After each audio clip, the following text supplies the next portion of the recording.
শহর নয়, মৃত্যুপুরী। ইসরায়েলের একের পর এক হামলায় চারদিকে এখনো শুধুই হাহাকার। বড় হচ্ছে নিহতের তালিকা। হাসপাতালের করিডোর, স্কুলের বারান্দা, ধ্বংসস্তূপের নিচে, এমনকি বাড়ির উঠোন, প্রতিটি জায়গায় ছড়িয়ে আছে মরদেহ। এত বড় শহরেও দেখা দিয়েছে কবর দেওয়ার মতো জায়গারও সংকট।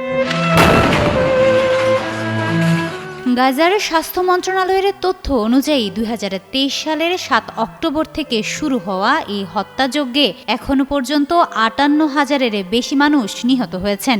আহত হয়েছেন আরও 1,39,000-এর বেশি। ধ্বংসস্তূপের নিচেই চাপা পড়ে আছেন অন্তত 10,000 মানুষ।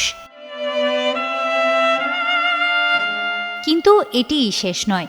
একটি স্বাধীন জরিপ বলছে এই সময়ের মধ্যে আসলে 84,000-এরও বেশি ফিলিস্তিনি মারা গেছেন, যাদের অর্ধেকই নারী, শিশু এবং বৃদ্ধ।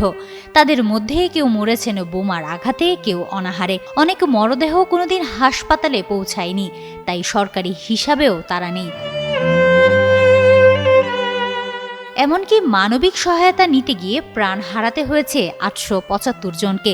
ত্রাণ বিতরণ কেন্দ্রেই গুলিবদ্ধ হয়ে লুটিয়ে পড়েছেন অসহায় মানুষ। পানি বিতরণ কেন্দ্রেও হামলায় মারা গেছেন আরও 700 জনের বেশি। এখন এমন এক সময় চলছে যখন গাজার প্রতি 10 জন শিশুর একজন অপুষ্টিতে ভুগছে। এরই মাঝে গাজার উত্তরের 16টি এলাকায় নতুন করে উচ্ছেদের হুমকি দিয়েছে ইসরায়েলি সেনাবাহিনী। যারা এখনও গাজা শহর বা জাবালিয়ার নির্দিষ্ট মহল্লাগুলোতে আছে তাদের বলেছে দক্ষিণে চলে যেতে, মানে আরও এক দফা উৎখাত, আরও এক দফা গুলি, আরও কিছু মরদেহ। অথচ এসবের মধ্যেই কিছু দেশ এখন কূটনৈতিক সভায় বসে হিসাব কষছে, যুদ্ধ থামাতে কাগজে কলমে চেষ্টা করছে।